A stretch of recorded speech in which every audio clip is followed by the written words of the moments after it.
মনোরঞ্জনবাবু ঠাকুরকে একবার জিজ্ঞাসা করিলেন যে আপনি তো খালি ঠাকুরের নাম, আপনি যে নামটা দিয়েছেন সেই নামটাই সর্বদা জপ করতে বলেন, কিন্তু আমি কখনোই নামটা জপ করতে পারি না।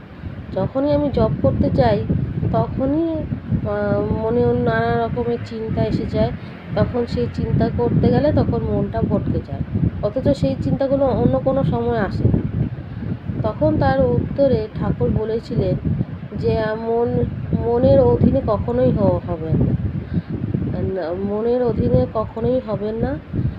আপনি যখন ঘুমান তখন তো আপনার মন থাকে না, থাকে আপনার প্রাণ। সেই প্রাণবায়ুর সঙ্গে মিলে আস্তে আস্তে অভ্যাস করতে করতে নামটা করবেন, তখন দেখবেন আপনার নামটা আপোষেই মানে অভ্যাস হয়ে গেছে, নিজের থেকেই হবে। সেইখান থেকেই আপনার ব্রজধামে বাস হবে, ব্রজধামে বাস হবে, চৈতন্য লাভ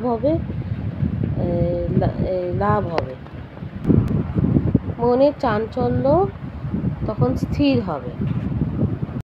ঠাকুর আরও বলেন যে নাম করিলেই আমাদের গুরুকে পাওয়া হয়, তার সাথে যোগাযোগ স্থাপন করা হয়। তখন সেই যোগাযোগ যখন স্থাপন হবে তখন তুমি সেই তখন তত্ত্বমসি হবে। তখন এই তত্ত্বমসিতেই তোমার হবে সেই তুমিই হবে সেই পরব্রহ্ম। তখন দেখবে যে তখন তোমার অন্তরে প্রত্যেকটা কণায় তিনি তিনি রয়েছেন। আর তিনি যে রয়েছেন তুমি সেটা উপলব্ধিও করতে পারবেন যে তোমার অন্তরের প্রত্যেকটা কর্নারে যে ঠাকুর রয়েছেন। তোমার অন্তরটা একদম যে ঠাকুরময় হয়ে গেছে সেটা তুমি উপলব্ধিও করতে পারবে, এবং এরপরে তুমি তার কৃপা লাভ করবে। আর ঠাকুর আরও বলেন যে নাম করলে ধাম খোলে, আর নাম আর ভগবান একই, তার নামকে আর ঠাকুরকে অভিন্ন করা যায় না।